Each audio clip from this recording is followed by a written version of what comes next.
Okay, Assalamualaikum warahmatullahi wabarakatuh. Okay, saya Harun. Okay, saya nak try helping bagaimana kita nak mempercepatkan proses kita membuat ataupun memperbaiki silibus kita sebab banyak sangat soalan yang saya terima. Okay, yang first, saya pergi very fast. Okay, first saya akan semak course learning apa. Okay, yang ni saya ambil contoh test saya ni khusus pedagogi. Okay, pedagogical grammar. Okey, yang ni contoh yang saya ambil yang tahun 2019 lah, mungkin ada perubahan saya tak pasti, tapi yang ni kita ambil saja kita ambil saja dia punya example. Okey, so kita lihat kat sini. Okey, first CLO saya nak comment. Okey, so demonstrate, ada evaluate. Okey, bila discuss di sini, dia C2, maknanya dia lebih rendah daripada C3, C5. Okey, jadi kat sini kalau ikut urutan sepatutnya discuss berada di atas, tetapi di sini discuss research issues. Okey, jadi kat sini istilah discuss tak sesuai. Okey, sebab di sini lebih dia menggambarkan sesuatu yang lebih seperti big picture. Okey, it's not about the discuss yang benar-benar simple. Jadi the word choice discuss di sini saya rasa tidak tepat. Okey, dan kat sini evaluate. Okey, satu lagi. Okey, kalau saya lihat di sini. Okey, so saya dapat di sini, mungkin pada peringkat awal, saya dapati bahawa macam CL nombor 2 evaluate whether the approaches are appropriate. Mana sini macam tergantung approach apa. So kalau make sure benda tu boleh dipahami lah. Kalau sebab saya tidak memahami sebab saya bukan dalam bidang, jadi cuma saya membayangkan jika saya sebagai seorang pelajar, so saya pun tak tahu apa sebenarnya. Jadi kita cuba lengkapkan sebolehnya ayat yang lengkap dan boleh memberi makna kepada pelajar yang mungkin first time belajar pedagogical grammar. Okey, kemudian perkataan ini discuss, di sini mungkin kita boleh replace dengan explain, iaitu lebih tinggi, iaitu C6A4. Okey, dan sama jugalah yang ni tak bersusun, tapi yang ni cuma di peringkat awal cadangan saya, maknanya kita perhatikan di sini. Okey, seterusnya setelah kita dapat roughly ideas kita punya CLO kita, maka kita lihat di sini saya suggestedkan lah. Saya suggestkan yang pertama demonstrate. Saya mengatakan cuma di sini saya gabungkan daripada 4 CLO kepada 2 CLO. Sebab apa? Evaluate various pedagogical grammar approaches and pedagogic grammar material. Dan yang ketiga sini saya tukar perkataan explain. Jadi mana instead of 4 saya akan jadi 3. Saya punya CLO yang ni cuma cadangan di peringkat awal, mana kita try make it the things student faham dan lebih bermakna lah. Next. Saya tak komen in term of content, saya cuma komen in term of logic. In term of logic saja ataupun formatting saja. Next. This one saya tengok dia punya coursework punya cadangan. Dia ada quiz, dia ada assignment, dia ada write report, dia ada presentations. Yang ni adalah yang lama, yang baru tak ada. Yang baru tak ada information management is no more information management, so we have to change. Assignment 3 ada critical review. Dari sini practical writing, dan assignment keempat itu home assignment, practical writing, critical thinking dan juga information management. Kalau saya lihat sekali lalu agak banyak dia punya penilaian yang perlu dibuat. Contohnya macam assignment yang keempat, kita perlu menilai dari segi aspek praktikal, critical dan information management. Maksudnya ada 3 rubrik yang berasingan. Assignment yang ketiga ada 2, iaitu practical dan information, maknanya ada 5, 6, 7, 8, ada 9 assessment untuk khusus ini. Bagi saya, pandangan saya personal, saya rasa agak banyak. Seterusnya, kat sini kita nak lihat bagaimana yang cadangan coursework tadi dia merujuk kepada learning outcome cluster yang mana satu, which LOC does is refer. Kalau yang secara lalu quiz, ada LOC2. Sebab apa kat sini LOC2 adalah sebab di sini kenapa serta LOC2? Sebab belum taksonomi dia paling rendah di sini adalah C, kalau tak salah saya tadi adalah C4, C2 macam itulah.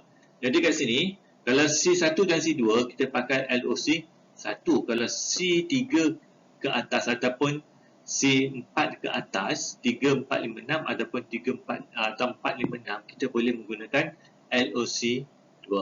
Okey. Tapi assessment type dia adalah test key sebab tu quiz lah betul ataupun salah jawapan.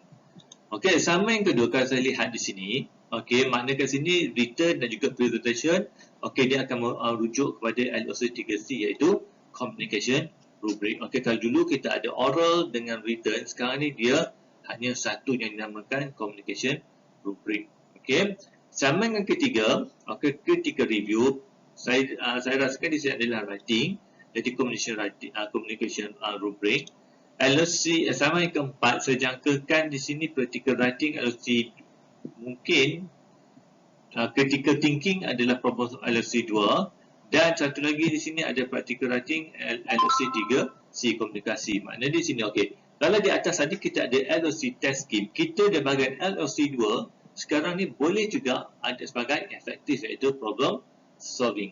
Okey, ataupun critical thinking, penyelesaian masalah, kita pergi kepada dia punya LOC dia dinamakan LOC 2. Okey, iaitu cognitive. Dalam cognitive ada problem solving. Okey. Itu tapi di sini kita menggunakan problem solving rubric. Nampak tak? Di sini LOC 2 sebelum ini kita gunakan. Okey, sebelum ini saya tunjukkan. Okey, sebelum ni LAC 2 okey menggunakan test scheme. Tetapi dalam assignment keempat LOC 2 saya tak menggunakan test scheme tapi saya menggunakan problem solving. Sebab apa? Di sini adalah merujuk kepada cognitive higher kita punya pemikiran. Maka sini C yang lebih tinggi lah C3, C4. Jadi study sini tidak bukan bentuk test scheme tapi lebih kepada effective problem solving. Okey, manakala yang keempat okeylah makna satu lagi LOC 3C iaitu communications. Okay, next. Okay, so kalau kita clear yang sini, okay, kita faham. Tetapi saya menghadapi masalah. Okay, kalau kita dapat bahawa assignment 4, okay, letak markah sini 40% tapi tanpa membuat pecahan ratusan markah. Jadi kemungkinan besar kita telah pun membuat satu kesilapan dalam membuat taksiran kepada prestasi pelajar. Sebab apa dikatakan saya kesilapan? Okey, sebab kita meletakkan 40% tetapi 40% tu komponen mana yang paling banyak? Sebab apa? Kita tahu bahawa tadi ada dua komponen iaitu LOC2 ataupun LOC3 dan juga LOC3C. Jadi ada dua. Jadi maka 40% kita tahu berapa banyakkah yang dia akan diagihkan kepada LOC nombor 2 dan berapa banyakkah lagi LOC nombor 3C. So yang ini kita tak boleh gabungkan dalam satu rubrik. Sebab apa? Di sini LOC yang berbeza. Tetapi untuk oral dan written kita boleh gabungkan. Sebab apa?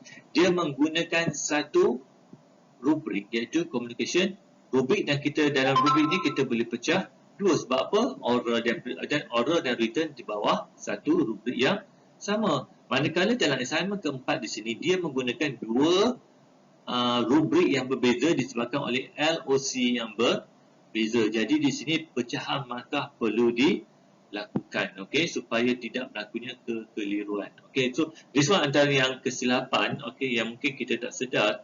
Okey, sebab kalau dulu-dulu okey, sebab kita key in ikut markah ini saja. Okey, kalau dulu kita akan key in okey, markah ini. Tapi sekarang kita tak ikut key in markah seperti ini tapi mengikut LOC. So ada perbezaan sedikit. Okey. Okey, next. Okey. Okey, saya lihat balik. Okey, makna kata lain, makna antara assignment kita, CLO kita, dia mestilah berkait. Okey, mana ada kaitan. Dia bukannya dua benda yang berasingkan. Antara banyak-banyak CLO, coursework, saya dapati assignment 3 ni, okey, saya kurang pasti, adakah kita jangkakan bahawa kursus ini akan melahirkan seorang reviewer, okey, tetapi dia tak dinyatakan dengan jelas, okey, dalam CLO. Sebab apa? Kadang CLO dia demonstrate understanding, evaluate whether, okey, discuss research, evaluate pedagogy. So, tak ada pun yang mungkin kita nak katakan ketika review di sini. Perkataan review di sini, kalau merujuk kepada Bloom Taxonomy, dia hanya level C2. Okey, mana level rendah. Okey, jadi that's why saya mencadangkan, okey, consider the following word. Okey, contohnya justify, right, ataupun prepared. Okey, jika kita nak maintain assignment yang ketiga. Okey, tapi mestilah kita kena ubah balik kita punya CLO. Okey.